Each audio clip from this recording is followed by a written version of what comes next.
एखाद्या व्यक्तीच्या विचारांचा जागर तेवत ठेवणं हीच त्यांना खरी श्रद्धांजली असते. उदबत्तीचा सुगंध घरभर पसरतो. अंगावर शिंपलेल्या अत्तराचा सुगंध आपण जिथवर जाऊ तिथवर तो पोहोचतो. पण माणसाच्या कीर्तीचा सुगंध हा त्रैलोक्यापर्यंत पोहोचतो. माणसाच्या आयुष्याची किंमत तो किती दिवस जगला यावर अवलंबून नसते.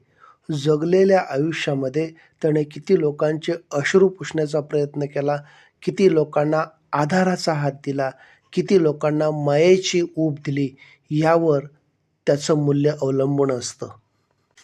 गुण आणि अवगुण दोन्ही व्यक्तींच्या ठायी असतात.